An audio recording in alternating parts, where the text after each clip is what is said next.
Olá, tudo bem? Como é que vão vocês? Estão nos assistindo. Hoje veio uma entrevista diferente, veio uma entrevista nova, uma personalidade política nova que vem com mais sangue, né? Uma visão diferente da política brasileira. Então vai ser muito legal essa conversa. Eu vou apresentar hoje o nosso entrevistado. Mas antes de entrevistar, eu quero que você que está nos assistindo se inscreva, compartilhe e coloque aqui nos comentários se está gostando do programa, se não está, o que a gente pode melhorar, porque esse programa é feito para vocês, tá bom? Hoje a nossa personalidade vem do estado de São Paulo, da cidade de Santana de Parnaíba. Eu venho conversar com o Silvinho Filho, candidato a vereador eleito agora em 2018, né? E vem com muitos projetos por aí. Eu vou deixar ele dar um oi para nós e a gente vai continuar esse papo aqui bem gostoso. Como é que vai, Silvinho? Tudo bem? Tudo bem, doutor Renato? É um prazer estar aqui com você, é um prazer fazer parte do seu programa e estou disposto a responder tudo aquilo que for colocado e também a me apresentar para a sua audiência, mas desde já deixando muito aqui meus agradecimentos e meu muito obrigado pelo convite. O Silvinho, ele é formado em Direito, advogado, né? Colega, né, Silvinho? Exatamente. E acabou nessa questão enveredando pela política, né? Tendo esse amor pela cidade. Eu quero até que você conte um pouco mais, né? Porque você nasceu, viveu, cresceu na cidade, está crescendo ainda na cidade. Então, conte mais. Como é Santana de Parnaíba? Aonde está Santana de Parnaíba? E como você entrou na política, né? Nessa questão da melhoria da cidade, depois os novos voos e novas questões que você está aprendendo todo dia e vem trazendo sempre um acréscimo para a cidade. Perfeito. Renato, eu fui eleito agora em 2020, que é o cargo de vereador, mas realmente eu nasci em 1996 e desde então eu acompanho a política porque ela está ligada a pessoas que já foram da minha família, que são da minha família, perdão, ao meu pai, ao meu avô, que sempre participaram na política e por esse motivo eu comecei a conviver com ela muito cedo. A questão do interesse de participar ativamente na política veio mais tarde. Eu sou nascido e criado aqui em Santana de Parnaíba, a gente fica na região metropolitana do estado de São Paulo, é uma cidade com aproximadamente 140 mil habitantes, 1,3 bilhão de reais de orçamento, é realmente uma pérola, né? É uma cidade com orçamento muito rico para um número relativamente pequeno de habitantes. O per capita dá quase 10 mil reais por habitante, então dá para a gente ter muito investimento aqui, muitas políticas públicas importantes, um social bem desenvolvido e algumas questões que, infelizmente, eu ainda vejo subdesenvolvidas, mesmo com todo esse aparato, todo esse orçamento que poderia estar sendo muito melhor investido.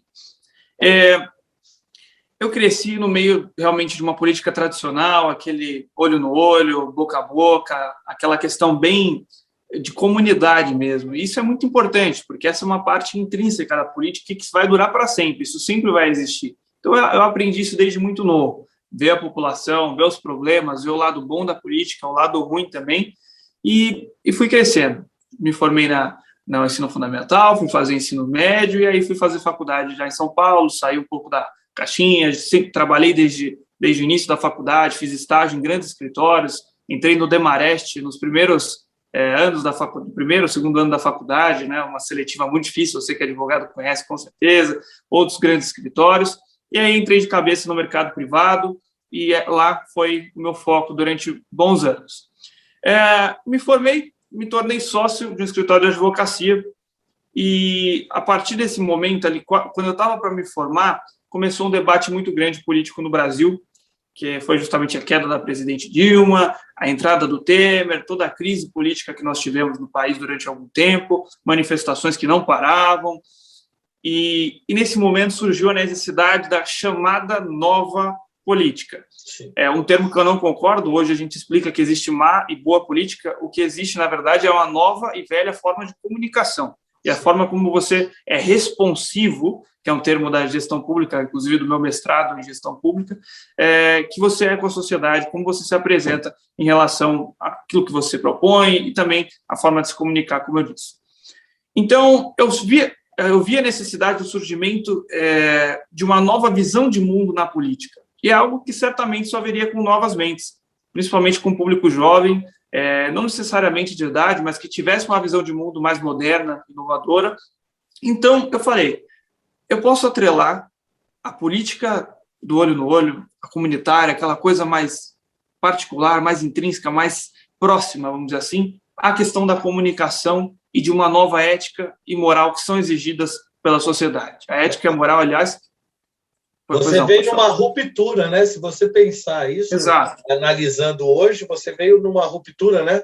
Do término de uma queda de uma presidente, das manifestações. Então, você veio nessa outra visão, né? Você e todas as pessoas, né? Nessa questão, que vai se desenvolver exatamente essa democracia. Acho que daqui 20, 30 anos a gente vai falar sobre isso, né?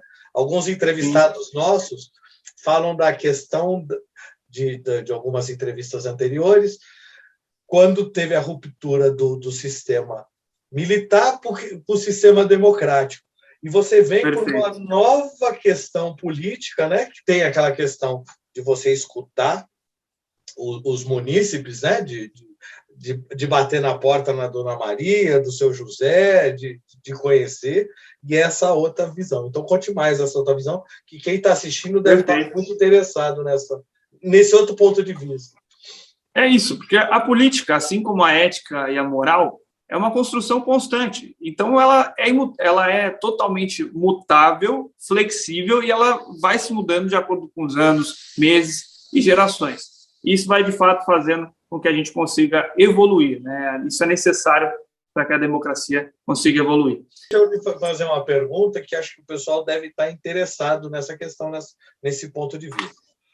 Então, nessa tua eleição, você conseguiu usar as ferramentas digitais, né, de uma política nova, de uma política de uma abrangência hoje, que nós estamos conversando aqui, né? Nós estamos fazendo política, né? Porque as pessoas estão ouvindo e vão comentar e vão dialogar, e uma política anterior, né? De você fazer a visita ao munícipe, conhecer os bairros. Conta dessa sua experiência, que foi, graças a Deus, foi uma experiência muito legal e muito vitoriosa, né? Porque graças a Deus. Foi bem legal. Ela foi realmente uma campanha híbrida, porque, afinal de contas, essa parte mais próxima do cidadão nunca pode se perder na política. Ela tem que sempre existir, independente da forma mais ampla e abrangente que a gente tenha de contato. Afinal de contas, é ali que você mostra realmente ao que você está disposto. E eu não falo de populismo ou clientelismo, mas sim de aquela proximidade. O político tem que estar próximo das pessoas. Então, foi uma experiência híbrida. Eu fiz as duas formas, fiz reuniões, fiz de porta em porta, fiz vídeos pra caramba, enfim, conseguimos desenvolver um trabalho muito interessante. O meu gasto declarado na campanha, inclusive, foi boa parte com internet, com impulsionamento em redes sociais, então mostra o teor híbrido que a gente teve.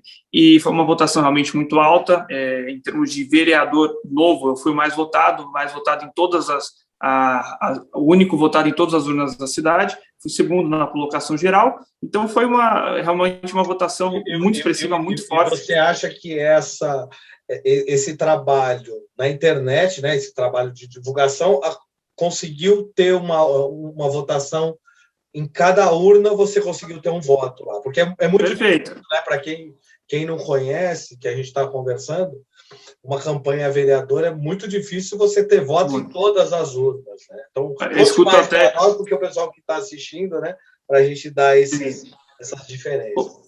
O próprio presidente nacional do meu partido, Gilberto Kassab, me disse que a eleição de vereador é a eleição mais difícil que tem, porque realmente o voto a voto, são muitos candidatos, é uma briga muito forte.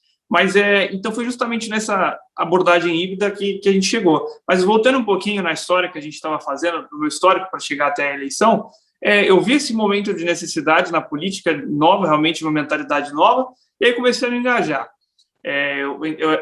Participei de alguns partidos, e aí comecei a pesquisar mais literatura política, né? Alguma questão mais ideológica, que estava muito em alta na eleição de 2018 também. A gente teve uma polarização que, infelizmente, só foi ruim para o Brasil, e isso está sendo provado hoje, do meu ponto de vista. A gente vai falar disso, acho que mais para frente. Mas, então, eu comecei a me engajar. E aí eu entrei para a iniciativa política para uma instituição chamada Renova BR, onde eu comecei a aprender mais sobre políticas públicas, e aí eu engajei de vez e falei, vou ser candidato. Então, fiz uma pré-campanha muito grande. Na verdade, hoje a campanha é muito curta. As pessoas acham que vai chegar na campanha, vai ficar 4 anos sem falar política e pronto, vai se eleger. Não, a grande maioria que fez isso caiu fora. Fiz uma pré-campanha, que nem, na verdade não era propriamente campanha, mas eram posicionamentos políticos, que durou cerca de 3 anos, 3 ou 4 anos. Tinha acabado de passar uma eleição de 2016, 2017 já estava falando sobre política, fazendo vídeos, falando da realidade da cidade e tudo mais, e isso pegou o gosto da população, a população pegou gosto por isso. Então, cheguei na eleição já muito tranquilo, fiz uma campanha enxuta, com poucos recursos, mas que foi muito vitoriosa. E foi por esses motivos que eu resolvi entrar para a política, principalmente para fazer mais, modernizar e inovar a política brasileira, que é somente dessa forma que a gente vai conseguir mudar alguma coisa. E aí, só complementando, não basta só entrar. Desde que eu entrei, eu tenho procurado me capacitar cada vez mais. Hoje eu faço pós-graduação em Direito Público pela PUC, faço mestrado em Gestão e Políticas Públicas pela FGV, inclusive o professor Bresser Pereira, um ex-ministro, gigante autor da gestão pública, é meu professor, eu tenho aprendido muito. E realmente acho que a capacitação é o segredo para o futuro político e para as próximas gerações. Incluindo já essa uma coisa que você está colocando, que é muito legal, que o novo político, eu vou te chamar da nova guarda, né? Que você Perfeito, vem com uma cabeça diferente, que não para, né? E não vem só com aquela base, né? Ele vem se aperfeiçoando. Isso é muito... Vem trazendo os acertos do passado, vem aprendendo, né? Então, isso você acha que hoje esse é o diferencial, né? Porque o político vai acabar ficando um servidor muito especializado, né? Você acredita que daqui 10, 15 anos o político vai ser... O mandatário ele vai ter que ser muito especializado, né? Ele vai ter que ter uma abrangência muito maior do que ele já tem.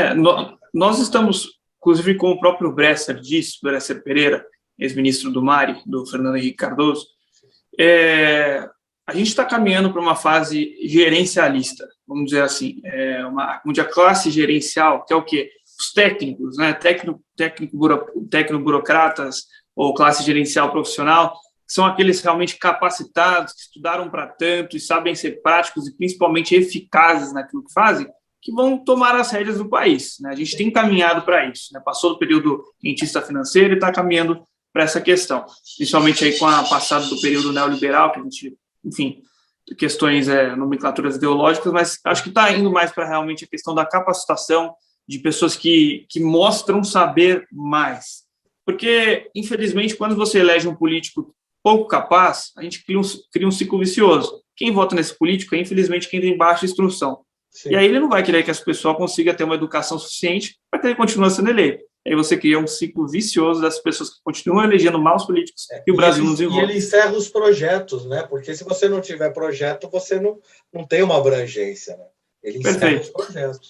Eu acho que a pergunta mais difícil e mais complexa que a gente pode fazer para um político hoje é por que você quer ser eleito?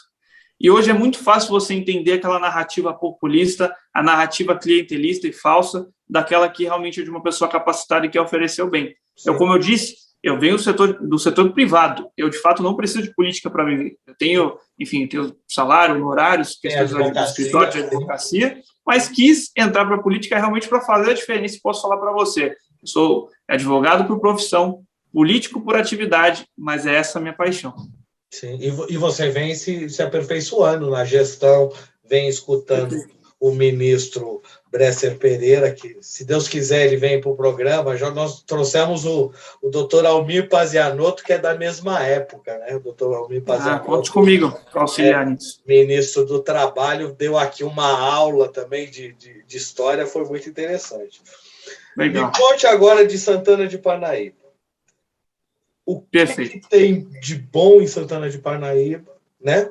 O que você vê que fala assim, nossa, tá no caminho certo, e o que tem que melhorar muito para ser uma cidade de ponta daqui 5, 10, 15 anos, 20 anos, assim, porque a cidade ela vai crescendo, né? E se a política ela ficar estagnada, né? Ela acaba não desenvolvendo, como você falou, né? Não existe projeto, a pessoa não faz projeto, a gente não pega um político que fica só na demagogia, então ele trava a máquina, né? E ele trava anos, né? Eu falo assim, a campanha hoje ela é muito perigosa porque você pode travar aí um ciclo de 4 anos ou de uma década, né? Então, certo. Olha, Santana, como eu disse para você, tem um orçamento bilionário, é um orçamento realmente muito alto para a quantidade de pessoas que vivem aqui. Eu acho que o maior problema hoje está em termos de prioridades, naquilo que vem sendo gasto, e principalmente em termos qualitativos. A partir do momento onde a gente já tem os setores públicos capilarizados, é claro que sempre vai faltar uma unidade ou outra, mas com o orçamento que a gente tem, era para a gente estar investindo em qualidade, principalmente na qualidade de serviço, que hoje aqui na cidade, em termos de atendimento do setor público, é o que recebe tantas críticas. A nossa saúde tem uma rejeição absurda, eu vejo isso pelas enquetes constantes e perguntas que eu faço com o pessoal que me acompanha nas redes. Inclusive, para quem não me seguir, @SilvinhoFilho. Para quem não segue o Silvinho na rede social, tá aqui, ó. Perfeito. Página no Facebook, Silvinho Filho. Enfim, lá eu converso bastante com todo mundo, pego as opiniões, que acho que tem que estar sempre presente perto da população. E, como eu disse, não dá para estar perto de todo mundo no boca a boca, mas nas redes sociais eu estou sempre tendo um engajamento, tendo conversas com todos.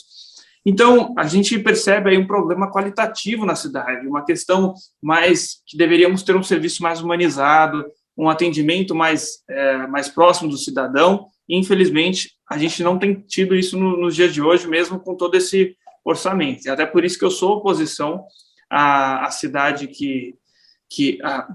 até por isso que eu sou oposição à gestão que está hoje no... Perdão, estão mandando umas mensagens aqui para mim que não param. Até por isso que eu sou oposição hoje à gestão que se encontra, ao grupo político que governa a cidade, por entender que, infelizmente, eles se perderam nas prioridades, estão investindo muito em algumas áreas que são redundantes, é repetitivo, toda hora você vê asfalto novo, né, por vezes que não precisava, estruturas de escolas sendo levantadas, enquanto a educação pública municipal está defasada. A gente não tem inovação, não tem modernização, não tem nada fora da caixinha, e com o orçamento que a gente tem, é hora de dar o próximo passo, é hora de pensar fora da caixinha. Porque a cidade é uma cidade rica, né? Então você consegue modernizar e você consegue transformar ela de modelo, né, para as outras cidades. Perfeito. Então dá para a gente ter uma educação modelo, dá para a gente ter um instituto tecnológico próprio, uma faculdade própria, convênios importantes, e a gente não está tendo isso. A gente não está tendo mais benefícios, isenções fiscais, subsídios que nós tínhamos aqui antes, que traziam tantas empresas, o que gerou uma grande perda de empregos para a nossa região.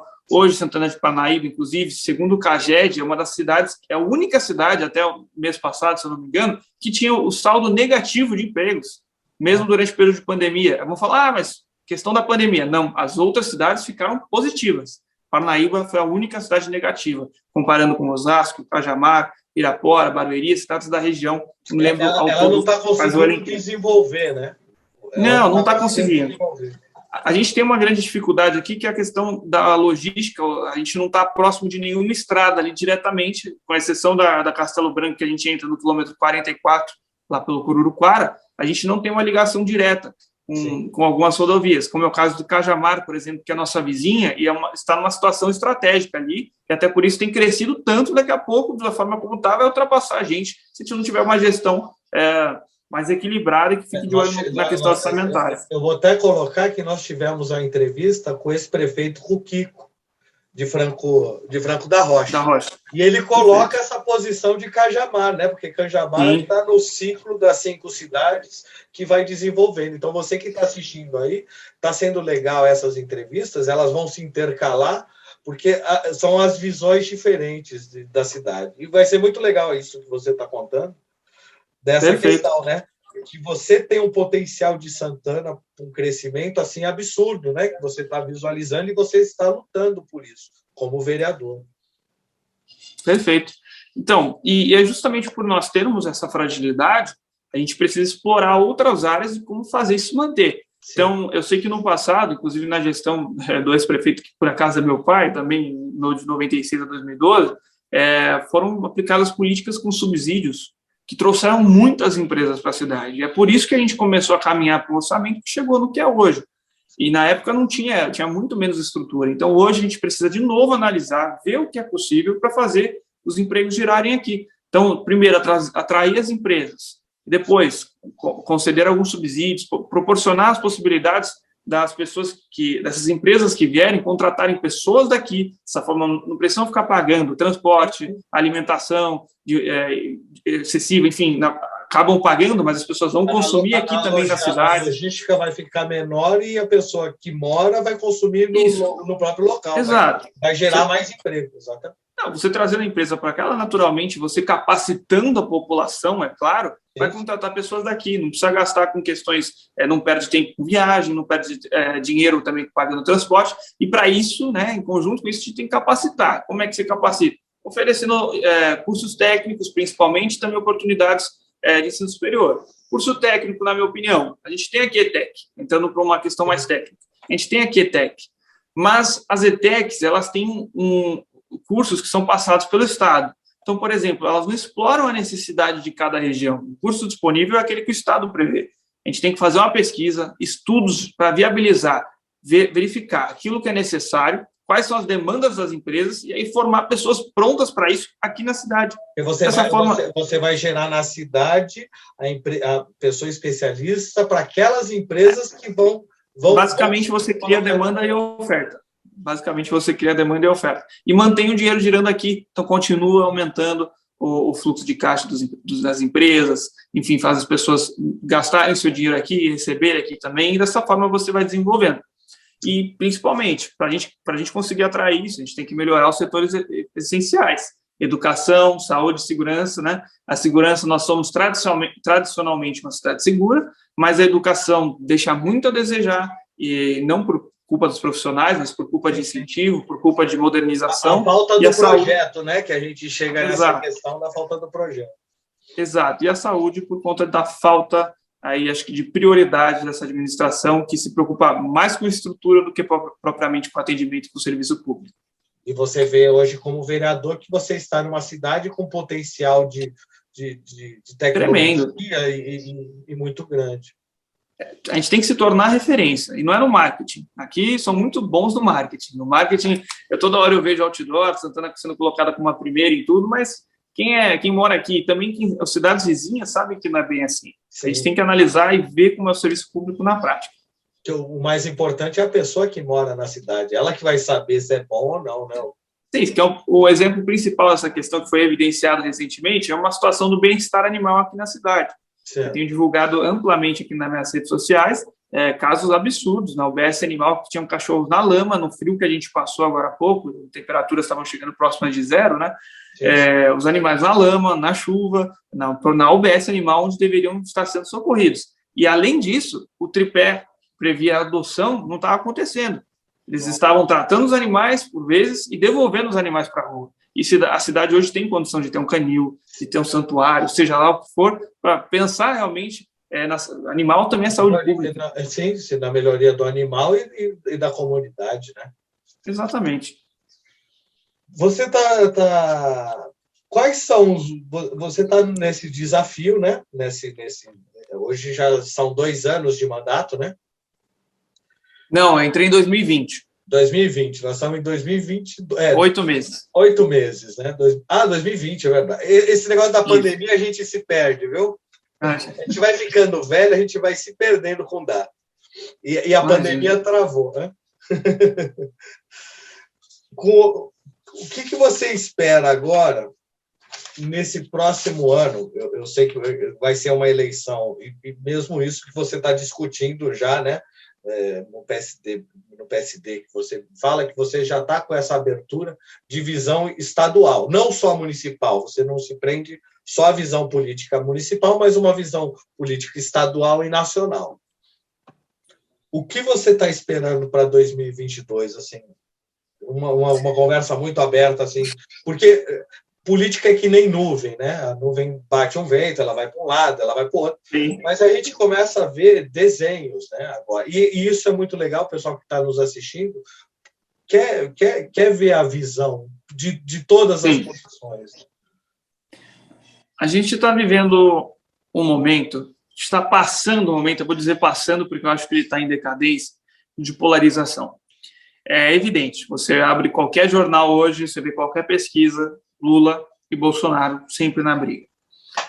Eu acho que isso está acontecendo, na verdade, porque a gente não está vendo aí o surgimento ou o advento de uma terceira via por enquanto. Mas eu acho que essa questão da polarização, tenho certeza, na verdade, que ela está totalmente em queda.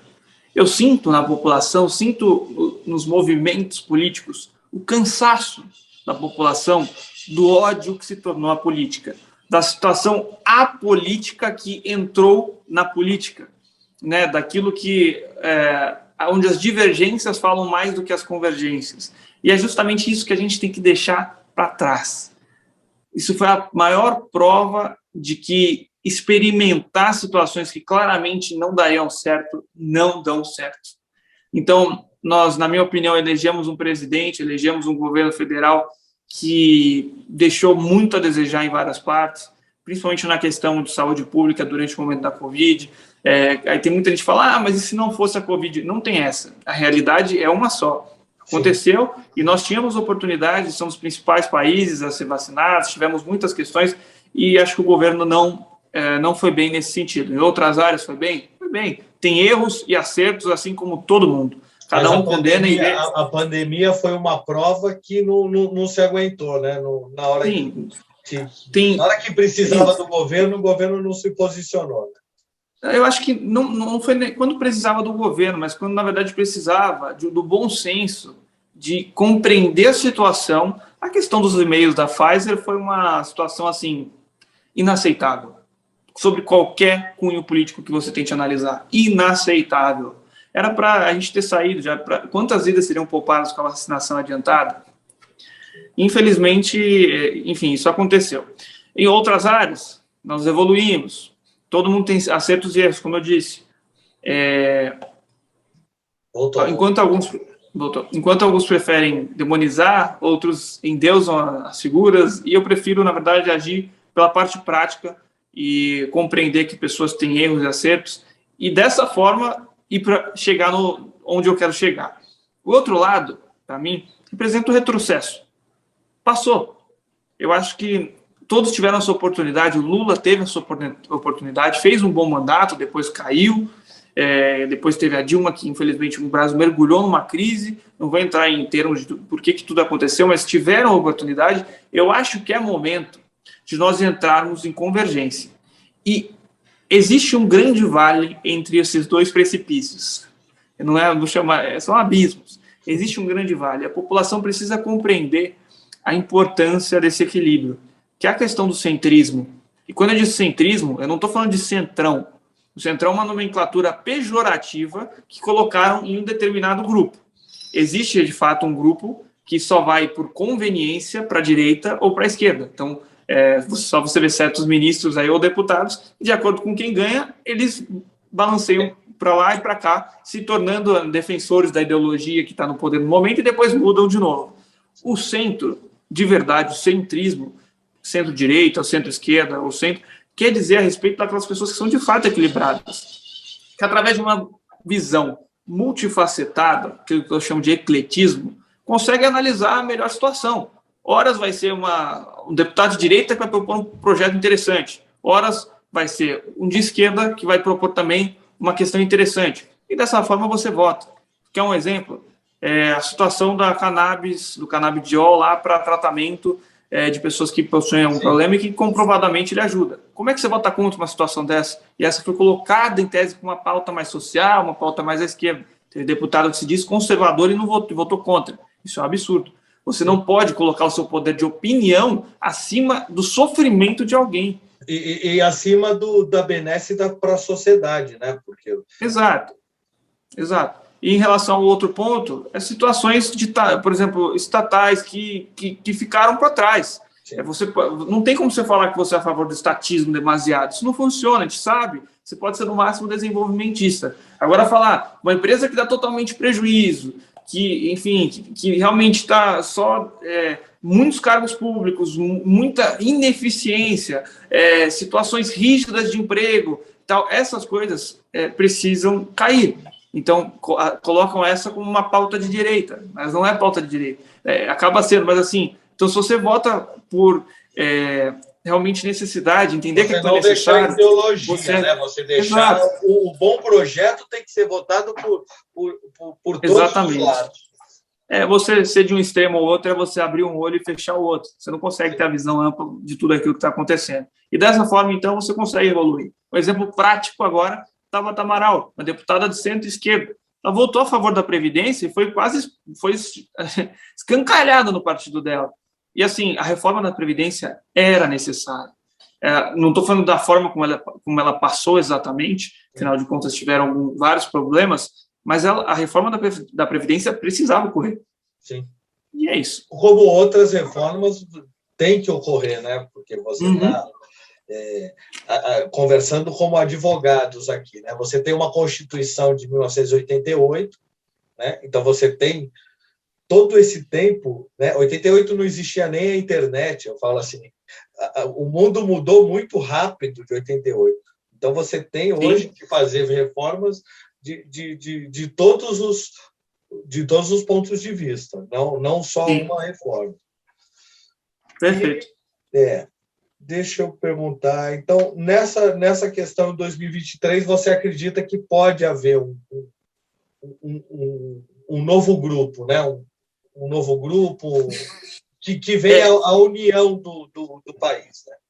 É muito difícil você conseguir falar, porque, como você disse, a política é como nuvem. Eu acredito e vou lutar firmemente para que isso aconteça. Isso eu posso afirmar. Então, contra essa polarização, a gente vai tentar emplacar uma terceira via, que precisa realmente emplacar. Hoje, eu sou presidente do PSD, eu tenho uma relação muito próxima com o nosso presidente nacional e com o partido, que eu confio muito, acredito muito no partido que dá liberdade aos seus parlamentares, enfim, para todos aqueles que fazem parte, seus filiados. E acredito nessa liberdade, desde que sejam equilibrados, é claro, isso é a exigência. Defendo o Estado democrático de direito sempre. E, inclusive, eu tenho uma posição do nosso presidente nacional, Gilberto Kassab, de que o Rodrigo Pacheco, que é o presidente do Senado, isso é a opção pessoal dele, tá? Ainda não existe nada partidário. É porque hoje ele é filiado a um outro partido, mas, se Deus quiser, em breve está vindo para o PSD, essas conversas estão bem adiantadas, para que ele dispute a presidência. Qual a importância do Rodrigo Pacheco disputar a presidência?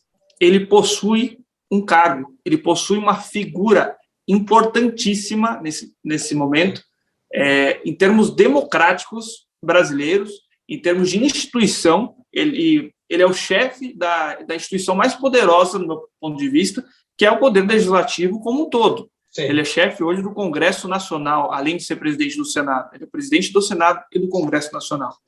E essa imagem dele, esse posto que ele tem, é de extrema relevância e, com certeza, vai representar um movimento mesmo de um governo, né, que partiu de dentro de um governo, ele foi eleito com votos da situação, de que a gente precisa de diálogo. Sim. Calma lá, para aí, pensa um pouco, para com isso. A gente precisa colocar o Brasil acima de direita e esquerda. Tem que ir para frente, é Brasil na frente. Então, enquanto as pessoas vão se degladiar com ideologia e com ataques pessoais, a gente tem que colocar, e ele tem que fazer isso, colocar o Brasil à frente. Então, eu acredito aí muito legal que você está falando, que todos estão procurando, todos os entrevistados, que cada um de uma sua posição, todos estão falando, precisamos do diálogo. E isso é muito legal. Exato. A gente ver fervendo, porque a conversa está fluindo. Hoje você vem do centro, nós tivemos entrevistados mais da esquerda, né? Eu me coloco como centro. O diálogo. Isso. Então, assim, isso é bom que está se desenhando. Né? Exato. Até um tempo atrás eu me considerava bem centro-direita. Hoje eu ainda estou nesse meio caminho entre centro e centro-direita, né? Mas porque existem algumas questões, principalmente na economia, mas definitivamente a questão centrista de diálogo, de equilíbrio e de convergência ao invés de divergência está acima de tudo. Acho que acima de qualquer ideologia eu sou pragmático. Sim. E é isso que a gente precisa fazer para melhorar o Brasil. Em primeiro lugar, né? Porque o diálogo mas tem que ser pragmático. Onde vai se defender as ideias e vai se ver qual ideia vai ser melhor. Né? Acima de ideias, aquilo que eu aprendi no Renova, dados e evidências. Que já deu certo, exemplos de outros países desenvolvidos, principalmente, colocar em prática aqui e fazer o Brasil decolar com uma potência que com certeza é. Temos um público maravilhoso e a gente com certeza tem tudo para se tornar um dos maiores países do mundo aí no futuro, se Deus permitir. Então, eu torço muito realmente para que uma terceira via decole, para que a gente consiga o equilíbrio na sociedade. E se não for o Rodrigo Pacheco, ele é um player muito interessante, vai desenvolver um papel, mas se não for ele, seja uma outra pessoa que desenvolva esse mesmo papel. E ele é uma aposta realmente pessoal do presidente nacional do meu partido, o Kassab, e também minha, mas então vamos aguardar os próximos capítulos para realmente fincar o pé nessa candidatura da terceira via. É bom que ano que vem a gente vai ter mais conversas, né? Nós vamos fazer mais programas ano que vem, porque daí a gente vai ter mais coisa desenhada. Você está gostando do programa? Olha, não esqueça de se inscrever, de compartilhar, de colocar os comentários, de seguir o Silvinho aqui nas redes sociais, está aqui, ó, o Instagram e o Facebook. O Silvinho responde, né? E é muito rápido, ele vive já com... A tecnologia é muito mais rápida, né, Silvinho? Já funciona. Tem hora que fica um pouco difícil de responder todo mundo. Graças a Deus, eu está chegando perto de 30 mil seguidores aí entre Instagram e Facebook. Mas, além disso, eu tenho um canal de atendimento que eu disponibilizei para a cidade inteira, porque eu sempre defendi a questão de que eu não seria vereador bairrista. Vereador é vereador da cidade inteira. Então, primeira ferramenta de mandato, inaugurei na região, gabinete online. Então, tem um gabinete, um telefone, um WhatsApp, onde a pessoa manda qualquer reclamação, solicitação, denúncia, elogio, crítica que ela tenha. A minha assessoria recebe prontamente, é tudo orgânico, elabora o documento, se for o caso, indicação, requerimento, até mesmo desenvolver projeto de lei quando for mais complexo, manda para mim, eu dou ok, a gente protocola, a pessoa recebe o protocolo oficial na sua mão, rapidamente. Então, é o cidadão sendo ouvido, né, sendo realmente representado. A gente vive numa democracia representativa, é isso que eu quero fazer, ser a boca e os ouvidos da população lá dentro. E os olhos também, porque tem muita coisa errada aqui. Então, você que não conhece o Silvinho, siga ele, compartilhe, comente lá que assistiu o programa, isso é muito legal para nós. Silvinho, eu quero agradecer muito, eu acho que nós vamos ter boas conversas ainda mais para frente, porque a política ela está se formando agora, os candidatos, então vai ser muito interessante. Eu vou sempre deixar portas abertas e o coração também, porque a entrevista foi muito legal, gostei demais da entrevista. Eu que agradeço. Aqui, tá? Consideração, você gostou do Silvinho, siga ele, compartilhe aqui, comente e siga ele aqui, ó, no Instagram e no Facebook. Silvio, consideração, obrigado, viu? Fale com Eu que agradeço, doutor. Muito obrigado pelo convite, por possibilitar que eu fale com os seus ouvintes. Inclusive, pedir para o pessoal se inscrever no seu canal, está realmente muito interessante. São grandes personalidades políticas que estão sendo entrevistadas. Me coloco aqui como iniciante, né, um postulante. Estamos falando aqui de 2022. Quem sabe lá também não tem alguma nova caminhada.